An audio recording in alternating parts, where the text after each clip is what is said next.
middle of the biggest energy transition since the Industrial Revolution. The COVID-19 pandemic is accelerating our move away from fossil fuels as price tags of renewables, particularly solar, come down. It is now possible to actually imagine a carbon-neutral world run on clean energy, but there is still a long way to go. Climate change doesn't care what the markets think, and the science, well, that's still the same.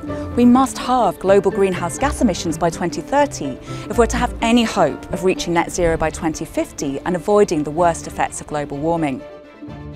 So the change, while it is happening, needs to happen quicker. In this programme, we'll be looking at two of the solutions that have a part to play in that transformation. On the Orkney Islands in the UK, scientists are working with one of clean energy's holy grails, green hydrogen. And in Norway, a carbon-neutral data centre is using the force of nature to power our digital lives.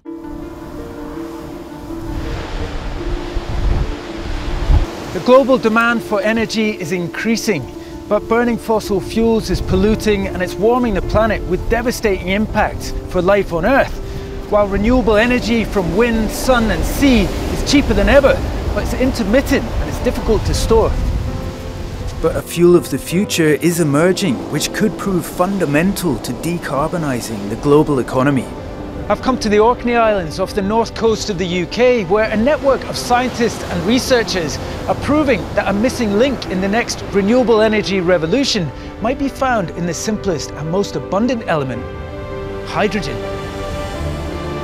The universe is about 73% hydrogen, mainly occurring as gas. But on Earth, most hydrogen is contained in water. It's the H in H2O. After it's generated from water, it can be used as a fuel. It powers cars, buses, and even spacecraft. But in order to extract it from water, you need electricity. And when that's produced using fossil fuels, it contributes to greenhouse gas emissions. In Orkney, known as the Energy Islands, scientists have discovered how to produce green hydrogen using renewable power generated by wind farms and tidal turbines. It could be a game changer. Oh, wow. I'm meeting Adele Lidderdale, who's a hydrogen project manager and was brought up on Orkney. Just living on the island, we have this sense of self-sufficiency. We need to do things for ourselves. We can't just wait around, and that really gives us resilience as an island community. We've come to Shappensay, one of Orkney's 13 inhabited islands, to see how they produce hydrogen. It's kind of a juxtaposition of a small, quiet island with quite a high-tech energy project.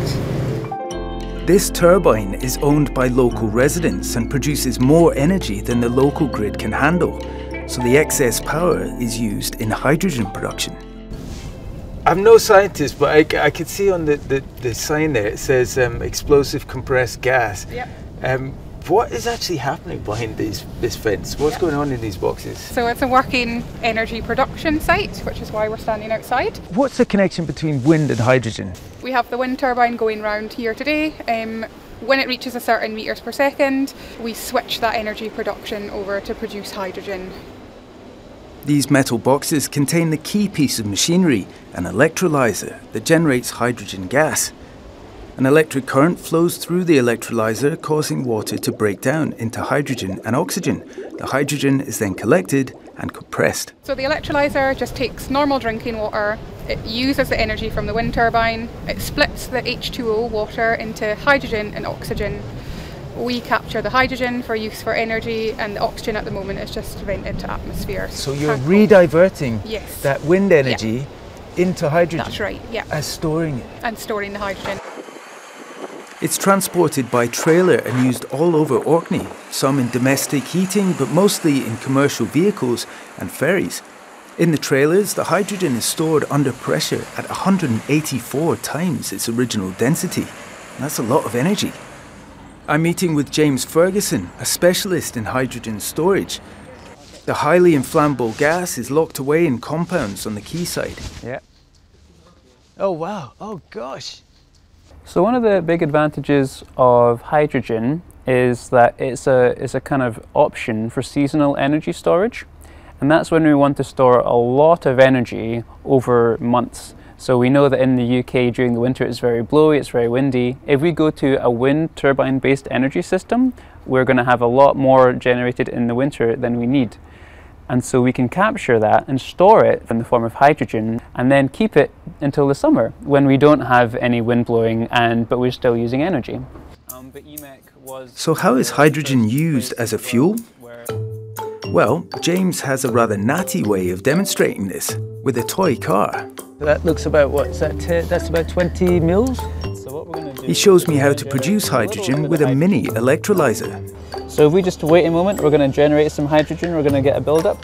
An electric current passing through the water forms hydrogen bubbles. We've now got some gas stored here that we didn't have before. So now I'm going to take my cables round here, and you can see now that the gases are flowing into the fuel cell, and then that's going to allow us to generate electricity, which makes the car go. That is absolutely brilliant, isn't it? Look at that. Someone better catch it. The principle that powers the fuel cell in James's toy car is the same when scaled up to power a fleet of 5 council vans on the island. Wow, it's completely silent. Oh, completely silent. Wow. You can sometimes hear the compressor from the hydrogen when it kicks in, you'll hear wee tss. Wow. But that's all you'll hear. David Hannon is working with the council to expand its use of hydrogen technology. So for a long time we were talking about electric vehicles as being the future of green transportation. What do you get out of a hydrogen powered vehicle that you wouldn't get out of an electric vehicle? This is also a battery, it runs off the battery, but then the hydrogen is used to basically extend the range on it. So if you're either traveling long distances, you can potentially double that range. And there's another advantage, it's quick to refuel. With an electric battery, you might take from half an hour to 8 hours to charge your battery, whereas this is pretty much instantaneous, you know, talking a couple of minutes. Normally we'd expect to see an exhaust sticking out the back of a van like this. Yeah, and as you can see there's no exhaust here.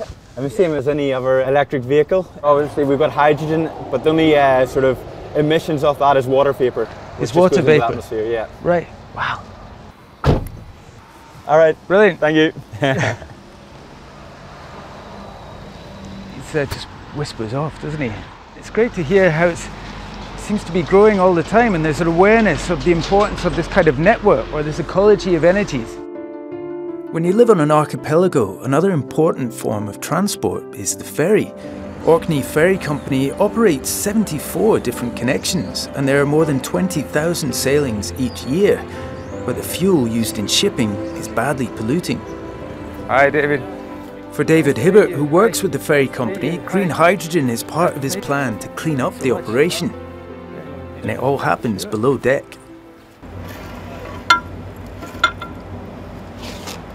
Okay, I have no idea what we're getting into here, but here we go. Oh wow, it's the bowels of the ship. Wow. So what are we looking at here? These cylinders contain 5 kilos of hydrogen. That's equivalent to 20 litres of fuel. What are you using with this hydrogen?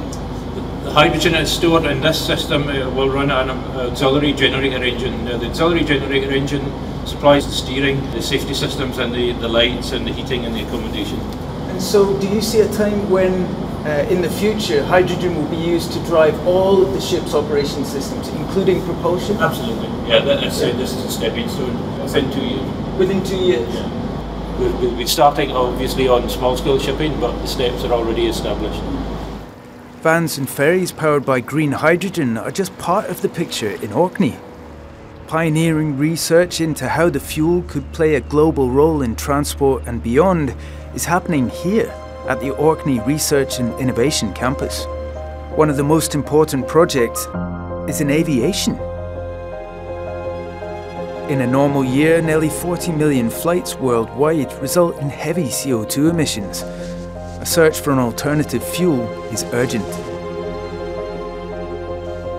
One company collaborating with scientists in Orkney is Zero Avia. I contact director Sergei Kiselev, who's excited about their first 15-minute-long hydrogen test flight. It was the culmination of almost 3 years of research, and frankly, it was as if delivering a baby. The full team was so relieved and so excited at the same time. I know that you guys are planning to fly here with one of your hydrogen-powered planes. The final flight of our High Flyer 1 project will be taking place from Orkney. The Orkney is famous for its green hydrogen. Can you give us a timescale of when you think that we will see passenger planes in the sky running on hydrogen?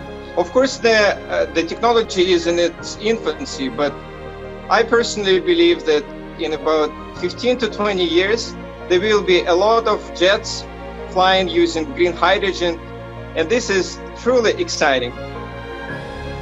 So if we're going to rise to the challenges of our energy economy, our future transportation needs, it means embracing a range of solutions. And I think what they're doing here in Orkney is proving that green hydrogen can be part of the answer.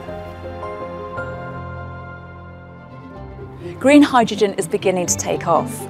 It's a key part of the EU's plans to become the world's first carbon neutral continent by 2050. And new projects are being developed in Chile, Saudi Arabia, the United States.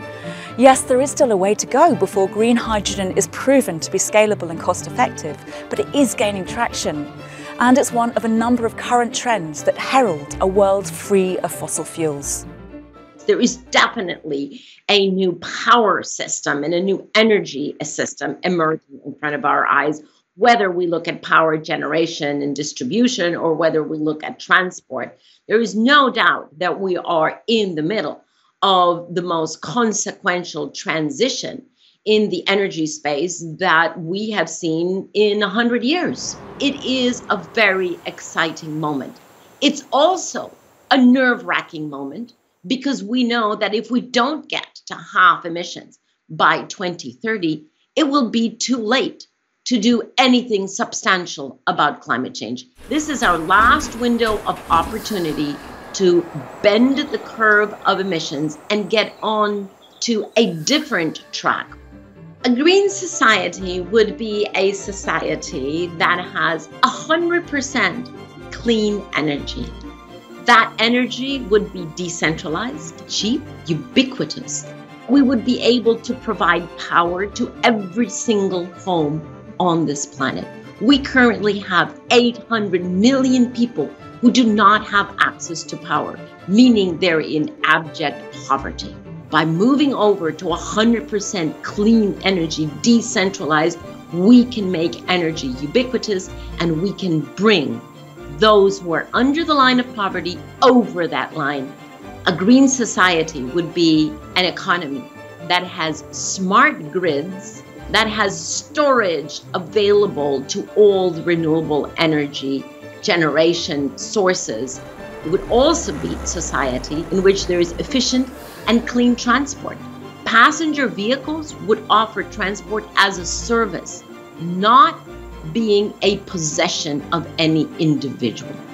And heavy transport would be using clean fuels. And finally, cities would be clean, quiet, because we would have put the internal combustion engine into the museum, and cities would be organized into smaller communities around food and energy.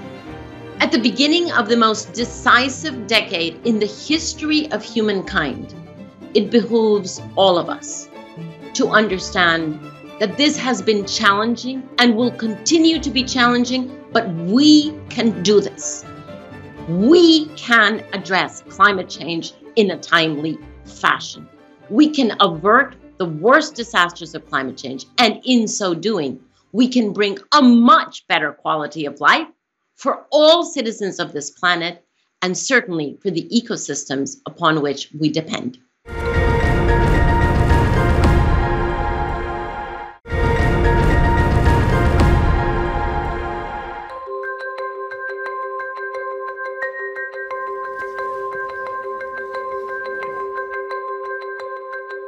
People across the planet are spending an increasing amount of time online, from work meetings and catching up with friends to movie streaming and shopping.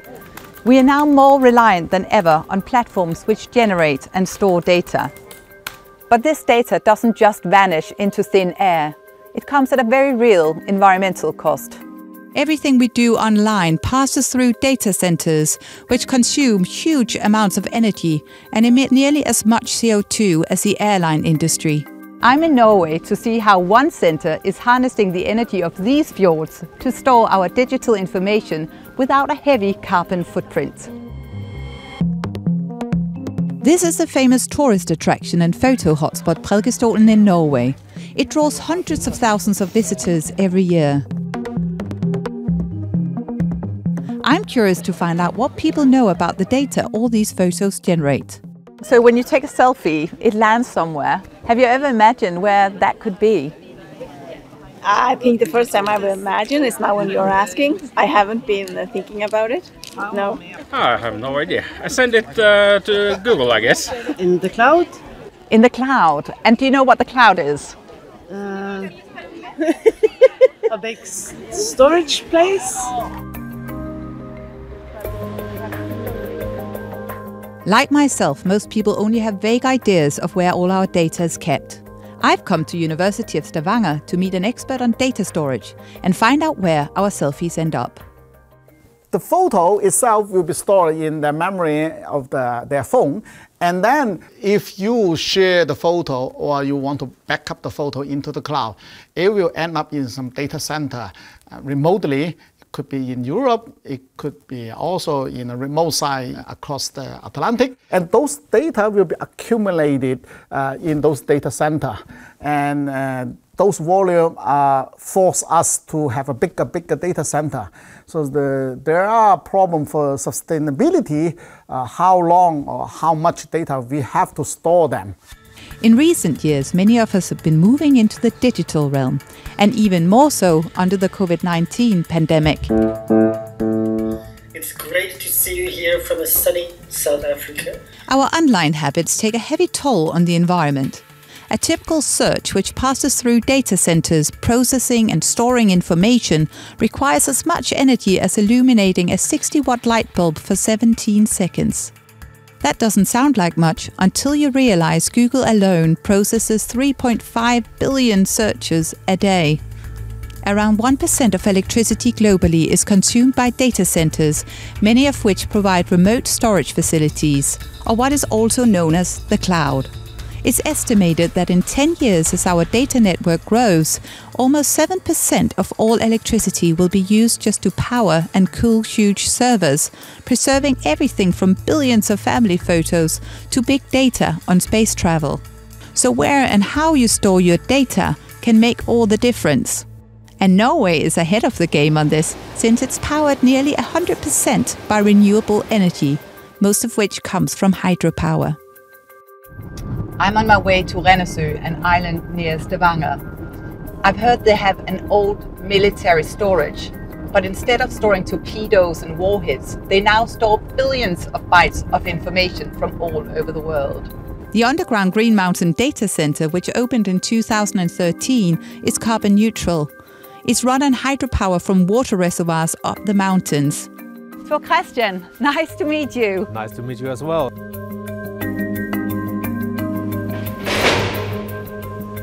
Oh, wow. This is like being in a James Bond film. I can see that this is very secure. This is very secure. Wow, thank you. So this is how it looked when we took over the site. Here is empty space, but it will not be empty forever. As soon as we grow, this will be a data center as well. So now we're entering what people refer to as the cloud. This is where our customers are running their servers, storage equipment. So what kind of information is stored here? It could be anything from storage of pictures to national critical infrastructure.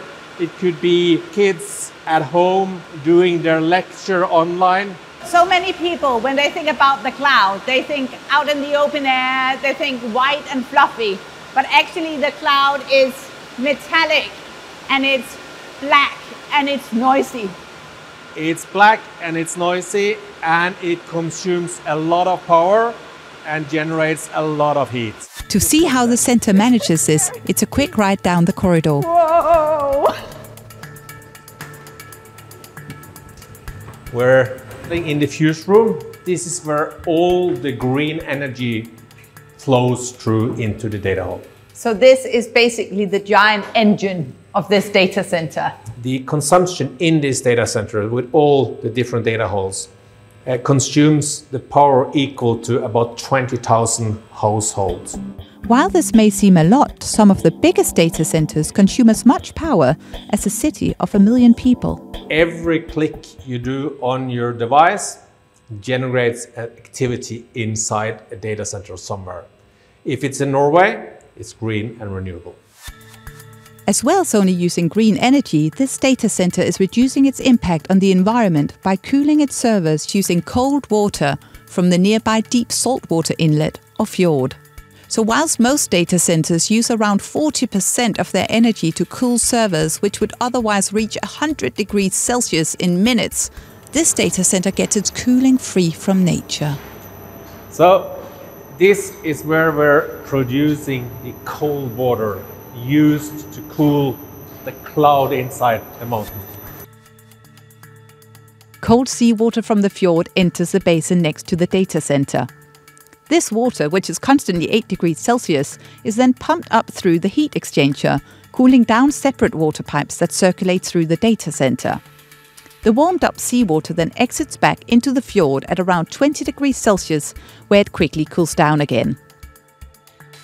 The Green Mountain Data Center in Norway is unique because of the fjord cooling the servers and the way in which they've repurposed an old site.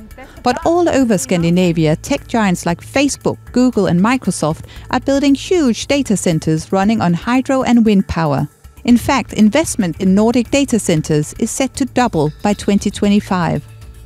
Welcome. Thank you to our big speedboat, fully electric. I'm meeting Siri Kelvik, a local meteorologist and green investor, who is confident this trend will continue.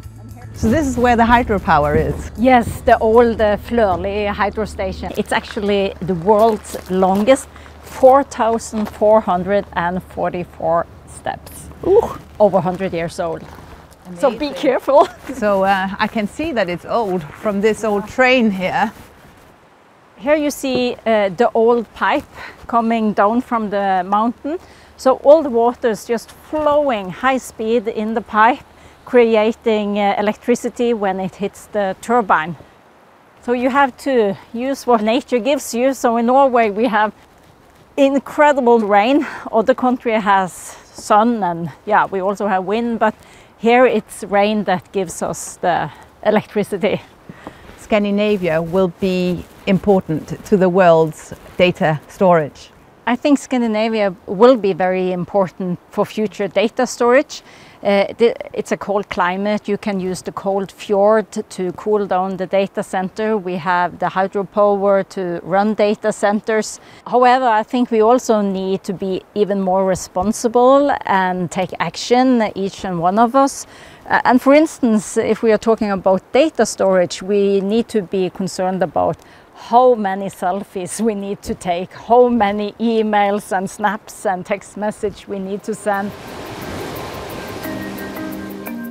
Though we can't see it, our use of digital devices has an impact on the world around us. This is only set to grow. Nearly 60% of the world's population is already online, and around 1 million new users sign up each day. As our reliance on data expands, we need to find green ways to manage it. Here in Norway, I've seen how this can be done.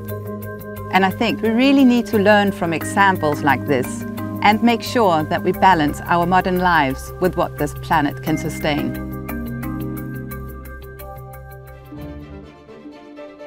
With so many of us stuck at home during the pandemic, it's been perhaps hard to see that the world really has been given a golden opportunity for a green recovery. Commitments are happening all over the place as nations, businesses, cities, investors pledge net zero carbon targets by 2050.